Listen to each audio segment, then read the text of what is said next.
ရှင်ဝတ်တမ်းမှာကြိုးစိုးလိုက်ပါတယ်ခုတစ်ပတ်ဒီစပေးမှာကတော့ကံမြတ်စံခြင်းဇလံဝတ္ထုဖြစ်တော့ဇာယတုမနောမြရွှေညောင်းရေးတာထားမိုးကြချွေကို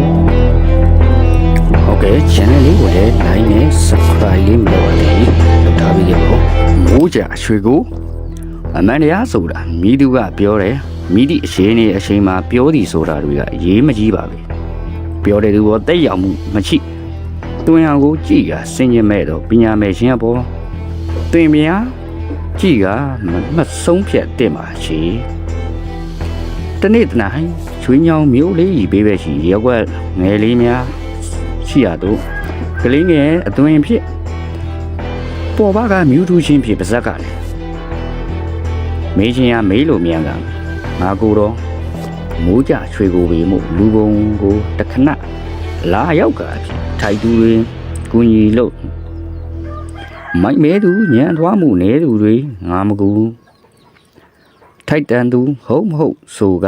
ညံသူမှတည်တန်းဟုဆိုကဖြစ်အော်ဟစ်ခါရက်ကွာအနန္တိုနေစဲမပြတ်ဆက်လက်သွားနေစဲအော်နေစဲမို့ဘယ်ကဘလို့ရောက်ကြည့်လာမှမသိတော့လေကုတလောနေစဉ်အော်ဟစ်ကနေပြီလို့ရွာများမှာတတိချားမိကြပြီဒီအယူကြီးတာထင်မှတ်လေဒီပုံစံမှာလဲလွန်တရားကြီးမှတော့လွေကြီးတလုံးလွေကလောင်ကုန်ဘေးတစ်ဆောင်ထုံးလာတော့ထိုလူကြီးမှာမျက်နှာသွင်းမင်းလေးတော့အယူသာပုံစံဖြစ်နေတော့လေဥပရိယုတ်မှာလွန်တရားကြီးကောင်းတယ်အသက်က30ကျော်ကျော်တော့ရှိပဲမျက်လုံးများမှာအလွန်တောက်ပါကနေတယ်ဘယ်ကြောင့်ရောက်လာခြင်းဆိုတာမသိဘေကလာလို့ဘလို့ရောက်လာခြင်းဆိုတာမသိတိရဆိုလို့နေစဉ်တဏီကုန်းရွာတွေကိုပတ်ကအော်ဟင်းနေစေတာတိတယ်လို့ဖုံကြားမှာရွာခွေးမရကသူ့အနောင်မှာတကောက်ကောက်နဲ့လိုက်နေခြင်းဖြင့်တနေ့တော့ထိုထူးဆန်းသောလူကြီးရှိရာဆရတို့ရွာသား2ယောက်ကြောက်လာကြတယ်ဟောကိုရင်ဝနာကြီးဟိုလောကီဆရာကငါတို့အကျဉ်းစီတွေအောင်မြင်မယ်ပြောပြီးခုကြောင့်ငါတို့တော့အရှိန်ကြီးပြက်ကပါလာတဲ့အရင်ကြီးကျွေးပြီးအရှင်ကြီးသဘောနဲ့စုံစုံမြုပ်ခဲ့ပြီးပြီပါကွာသူရရဲ့ငါတို့မှတော့မရှိမဲ့ရှိမဲ့စုမိတာတွေအရင်ပြုပြီးစီပါရေးလောက်ပါတယ်ဂုံတွေတာကနေလူလိန်တစုဆောင်ပါသွားတာဂုံစင်သဘောနဲ့မွဲကကြာရနေပြီဟုနှုတ်သားဇရက်စီတို့ဝင်လာကပြောဆိုနေကြသည်ထို့နောက်ဇရက်တောင်ကြီးတနေရာတွင်ထိုင်နေသောလူကြီးဟာတစ်ချက်ကြီးကအရှားဘက်တွင်ပါလာသောလောဤများနှင့်အုတ်ထုတ်ဝမ်းကြီးများချွတ်ချကအားလျော်စွာထိုင်လိုက်ကြသည်ထိတ်တကမြမ်းမှာပြီအဝိဇ္ဇာအမောင်ဖုံးအတူအယောင်ကိုအပေါ်ယံပြားတကာဖုံးဒင်းမြင်ကအပေါ်ယံရုပ်တွင်ရစိတ်ဘဝင်မြဲတကအဟုတ်တာဆိုတာဖြစ်မဟုတ်မှန်အရှိဟာမမြင်နိုင်ဖုံးွယ်လေခြင်းညံနေလိုက်လေခြင်းဟုထိုထူးဆန်းသောလူကြီးကပြောဆိုချင်းကြောင့်ဝနာနေသူရမှာတယောက်ကူတယောက်ကြည့်ကပြီမေးစပြကဘာလဲတဲ့ဘောနေတယောက်ကူတယောက်ကြည့်ကနားမလဲနိုင်ဖြစ်နေကြသည်အောင်တရားငါလူအားမက်ဆီကမကတ်တွေကနေမဝင်တဲ့အင်းပါရပြီနေဝင်လို့အဖြစ်မျိုးနဲ့နောင်တသာဖြစ်မလေဟေးလူငယ်နေရပါလာတဲ့မွေးကြွေးတွေကုန်းစင်အောင်တက်မွဲလို့စိတ်နှလုံးတဖုံဖုံမြေခနေပြီမလားထို့သူမေးခြင်းမှာအတမ်းမရွာတွင်မြေကြရတော့တပေါင်းလူစားလူရွတ်စုံနေတဲ့အတန်းနဲ့မတူပါပဲတီကြီးကဩဇာတန်ပါဝါများအပြည့်နေမို့နှုတ်တဲ့အံဩကပြီစိတ်ဘဝင်နှစ်တကခုံဝင်လာပြီလို့နှုတ်သားထိုးလူကြီးနာဆိုသွားလေပြီရှေ့တွင်ရိုးသေးစွာထိုင်လိုက်ပြီဘလို့တိတာလဲဗျတွင်မရကြည့်ရင်သိနိုင်တယ်လို့တိတ်ဆိတ်ချင်းဗလာအဖြစ်စိတ်ဘဝင်ဖြေလေးရောကထားလေရှင်ဖြေမင်းတို့အပြောကိုငါကြားနိုင်ပါတယ်ဟုပြန်ဖြေလေသည်ငါကဲတင်နေသူမို့ရှေ့ရစကြောင်းမင်းကတင်ရအောင်ပါပဲပြစမ်းမင်းလက်ဖွားဟုဝနာအပြောဆိုရဝနာမှာလက်ဖွားဖြန့်ပြပါဖြစ်ထိုလူကြီးမှလက်ဖွားပြန်တေချာစွာကြည့်ကမင်းငယ်တုန်းကတော့ဒုက္ခအတိနဲ့ရောက်ရှိလာတယ်သူပဲတေရောကပြန်ရှင်သဘောနဲ့လူတစ်ချိန်ဖြစ်ရတယ်နှစ်သက်ရှိတဲ့လူပဲကွာဒုက္ခအတိနဲ့လောကသို့ဝင်လာကြတဲ့ကအစင်မပြေမှုတွေရုန်းကန်ကြရပါတကားခုစပြောဆိုလေရဝနာမှာလွန်နေရမှာအန်ဩကမင်းတက်သွားရပြီဘဲကြောင့်ဆိုတော့ဝနာမှာငယ်ရစဉ်ပွားစဉ်လာသားရွေက ယောဂတို့ဆွဲကတီးပြီးဟုတက်မကထားလေပြီးမှတဖန်ပြန်နေကသက်ရှင်ကတီရွာကပြန်လာတယ်ဟုမိဘများကစိုးလီချင်းကြောင့်ဖြစ်တယ်ထို့အပြင်ဘဝတစ်ချောင်းရုံးကန်ကဖြစ်အစင်မပြေမှုများဖြစ်လောက်ကန်ကရုံးကန်ကြရသည်မို့မှန်ကန်သောထိုးလူစည်းစကားကြောင့်စိတ်ဝင်စားမှုလဲတိုးပွားကလာလေသည်ဝနမှာမယုံကြည်သေးပါ၍အကဲဆန်းသဘောနဲ့ကျွန်တော်မဖြစ်သေးတာကိုပြောဗျာကျွန်တော်နောင်ဖြစ်လာမရဘူးမင်းအတလန်းကြောင့်ဆုံးကငါရုပ်ကြောင့်မင်းအသက်ကြီးလေအောင်မြင်ကရှမ်းသာလေအစင်ပြီးနေရလေပဲရေတော့ချောင်းရေဘေးနဲ့သေးတတ်တယ်ပြီးတော့ဂျာတာပလေးဂျိုဖုံနဲ့တင်းကွန်းလေးဂျိုဖုံအောက်ကထောင်းလိုက်မင်းမြတ်တွေကြောင်မင်းကံကောင်းတဲ့ရှင်ပဲကွာမင်းကံတရားနဲ့ပတ်သက်လို့မင်းကန်ဆန်းနိုင်တာပေါ့ကွာမင်းကိုရှမ်းသာမယ်ဆိုလို့မင်းထိုင်းဆောင်နေလို့တော့မရဘူးကွာလောကမှာလူသားများကပြင်းကြီးမှုတိတ်ကိုရှိတယ်အဲ့ဒါကြောင့်တွေးတော်မှုတော့တိတ်မတွေးပေလို့ညံတုံးကလူငတ်တုံးများဖြစ်နေကြရတယ်အတွေးတောင်ကောင်းမှန်စွာအချင်းခဏပေးမတွေးကြလို့ပဲကွာမင်းလောက်ကန်ရမယ်ရှမ်းသာဖို့စောင့်နေလို့တော့ရောက်မလာဘူးကွာအနှစ်သာရရှိသောစကားကိုပြောဆိုလေဝနနဲ့တူရတော့မှာအယူတပွဲလို့ထင်မြင်နေသောလူကြီးတံမှာယခုလိုစကားမျိုးကြားရတော့တိတ်ကိုအံ့ဩကထူးဆန်းသွားရတယ်လို့လေးစားမှုလည်းဖြစ်ပေါ်လာလေသည်ထို့နောက်ထိုလူကြီးအားနှုတ်စကားနမီဘလို့ခေါ်လဲဗျဟုမေးလေတော့ကစလီကိုဖွာချိုက်ကနေရမှာရီကျဲကျဲအမှုအရာဖြစ်နာမကတက္ကနာမှာမှတ်သားဖို့အတွက်အသုံးပြုတာပါဝိဇ္ဇာကလိပ်စာမရှိပြီလို့ငါလည်းအိပ်ရမရှိဘူးလိပ်စာမရှိနာမရည်တော့ငါမသိမိုးကြရွှေကိုသဘောနဲ့ငါကူ9000ငါနမီမိတ်နေတာမို့ငါမသိရောပါဘူးငါကိုတိနေရပါပြီဟုထူးဆန်းသောစကားကိုဆိုလေဒီမှာနှစ်ဦးသာမိုးကြအချွေကိုလိုပဲခေါ်မယ်ဗျာဟုပြောဆိုကနှုတ်ဆက်၍ပြန်လာကြလေတော့သည်မြို့အရှိပဲရတွင်တီးပင်စားပင်များဖြစ်တွန်းတဲ့မင်းကြီးကုန်းမှာပိန်းနေရီတွေလုံနေရာမှာဖြစ်ထွန်းပေထိုးမင်းကြီးကုန်းမှာအချမ်းတချမ်းတွင်ပိန်းနေရီတွေလုံနေရာမှာဖြစ်ထွန်းပေလိုဝေယူသူများမပြတ်ပေလို့အကျိုးဖြစ်ထွန်းလေသည်သူရဤကြီးတော်ကြီးဖြစ်သည်သူရတဲ့ယောက်ကြီးတော်ရဲ့ဟေးဘယ်သူတုံးကွကြီးတော်ကလည်းကျွန်တော်ပါဗျာဩငါတူပါလားလာကွထိုင်းခြံထဲမှာပိန်းနေပြီမှာအသီးတွေတဖိဖိကိုကျွေးကြပြီးအသီးမတင်တော့လို့ကွဘလုံးမျိုးမကောင်းရှင်တွေကက်ဝင်လာလည်းမသိဘလို့အတက်နဲ့များလုံနေလည်းမသိပါဘူးထိုပင်မှာအသီးများလွန်စွာအသီးကဖြစ်ထွန်းပေသည်ယခုတော့ထူးဆန်းစွာဖြစ်အသီးတွေမိခကကျွေးကြနေရတာဟာတဘာဝမကြလာပြီလို့ပြောကလားအကြောင်းတစ်ခုကြောင့်လားဖြေရမီမှာပြောပြဖို့မလိုအပ်အောင်မှန်ကန်လာပြီဒီငါကိုကုညီပါဦးပြောကရလာငါမသိငါကိုဆက်ခေါ်ပြပါဦးဟုဆိုတဲ့ဖြင့်သူရမှာမိုးကြချွေကိုဟူတော့လူလူစန်းစီရတတိယကဖြစ်လူတော့ရှိတယ်ခေါ်ကြည့်ပေးမယ်သူကုညီမယ်ဆိုအဆင်ပြေပါပြီအေးနေကအကြောင်းရှိလို့လားမရှိပါဘူးလာလေတာပါကြီးတော့စီအေးငါလည်းအဲ့ဒီစံပူပန်နေရတယ်အကျိုးပေးတယ်ပြင်းနေပြီဟဲ့ကျန်တဲ့အပြင်တွေကအပြင်သာဖြစ်တယ်အကြီးရတော့သိမ့်ပြပြီလေပြီဘူးဟုတ်ပြီထိုးအပြင်လောက်ဖြစ်တော့တဲ့အပြင်နေတကြောပင်ရှာဝေတော့မရှိရှိအောင်ဒုံတရားမှဖြစ်ထွန်းသောအပင်ပင်ဖြစ်သည်နှစ်ထပ်ပြင်းတောင်အိမ်နှလုံးရှိသည်ပွဲတော်ဝဲကျင်းပါနေသည်အလူဒါနပြုနေခြင်းပင်ဖြစ်သည်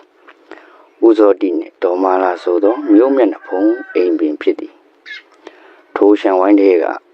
မန္တရှိရသို့အယူတပွဲလူကြီးဝင်လာကဖြစ်ကျွန်ုပ်တို့စားလေးပေးပါဦးမြဟုဆိုလျာအလူချင်းဖြစ်သောအသားမဲမဲပူလုံးလုံးနဲ့ဒေါ်မာလာကတွားစမ်းပါဒီမှာကမြို့ကအရာရှိတတိတွေပွက်တာရွာတွေကလူတွေတော့မဖိတ်ပါလေတောင်းစားလား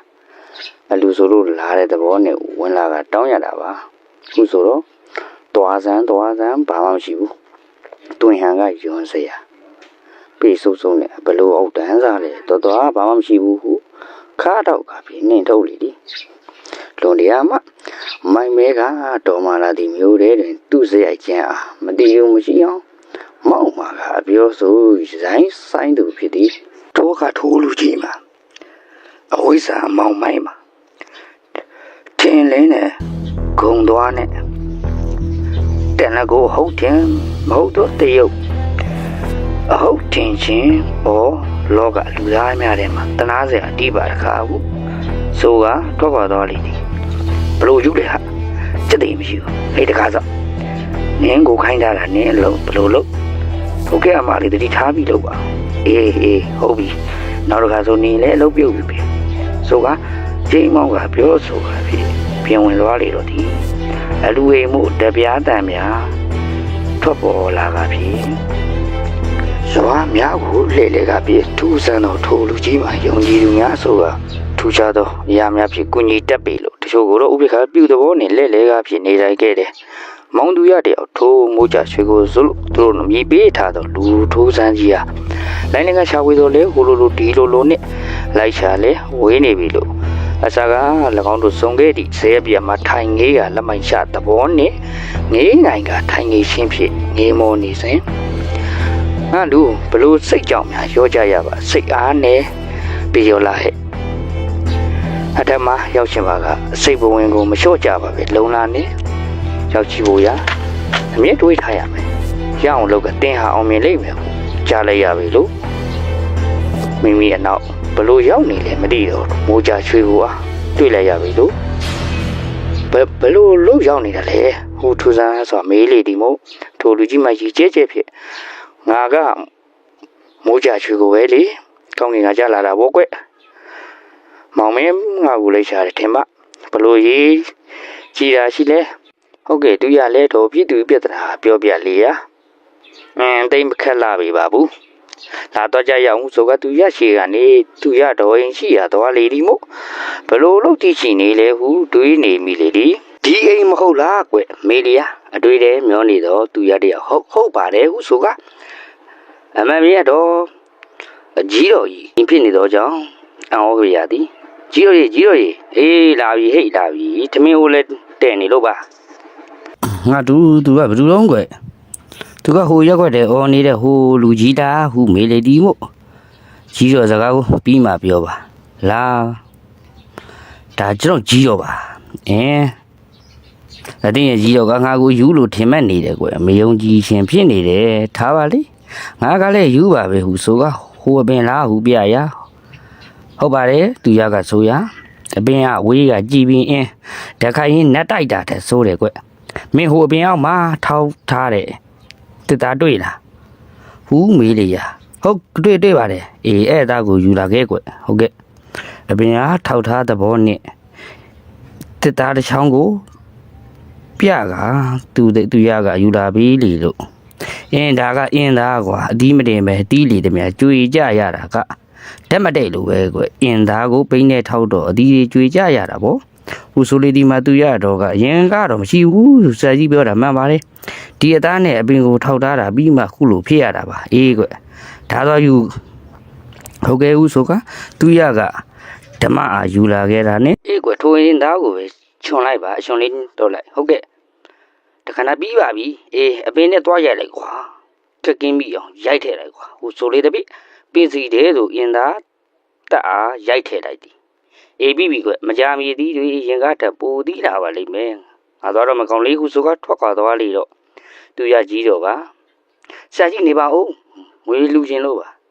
ဩမွေးလူမခံပါဘူးဟုဆိုတဲ့ပြီ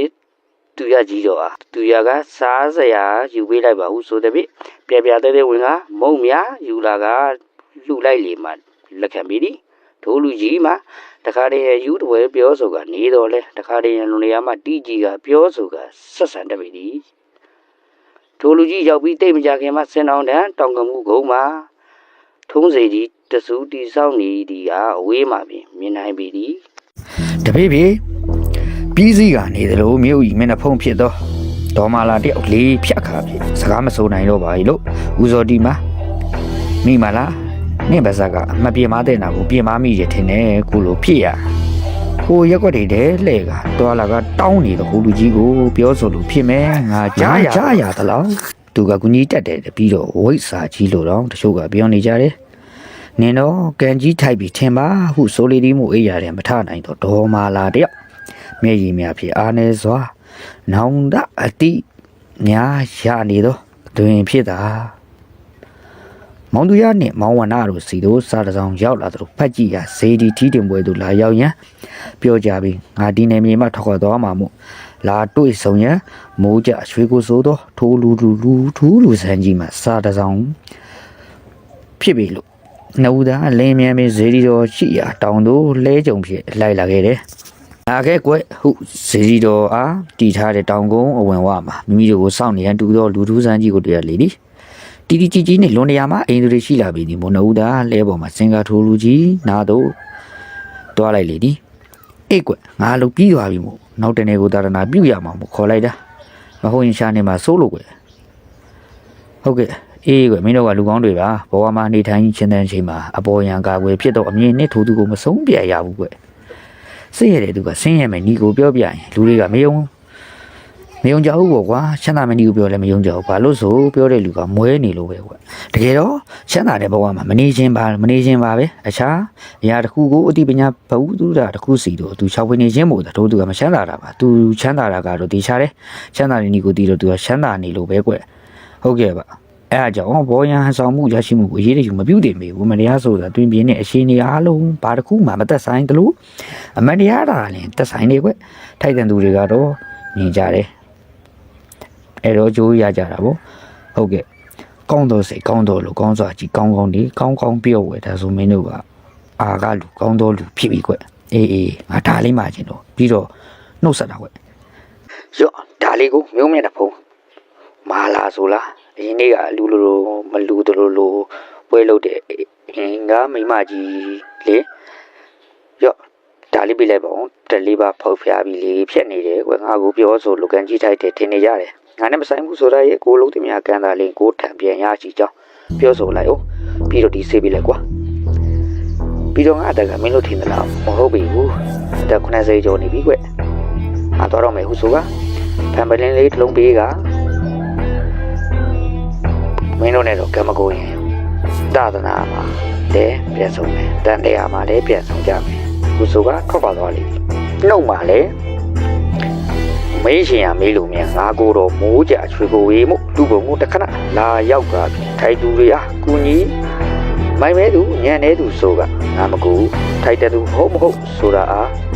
ညံသူမှတိချမ်းဟုဟစ်ခါဖြစ်ထွက်ပါသွားလိတော့ဒီသူရနေဝနာတို့နားထဲမှာလေတဖြည်းဖြည်းထိုးတန်းအားဝေးกว่าကဖြစ်တစုံတစ်ခုရလေးချင်းဖြစ်မနှောမရချွေညောင်းဟုတ်ကဲ့ကျွန်တော်ခုတင်စပေးတော့မနှောမရချွေညောင်းရေးသားထားသည်မိုးကြရွှေကိုဆိုတော့ဇလန်လေးအားကြိုက်နေတယ်ထဲပါတယ်မင်္ဂလာချီသောနေလေးလည်းပိုင်ဆိုင်နိုင်ကြပါစေ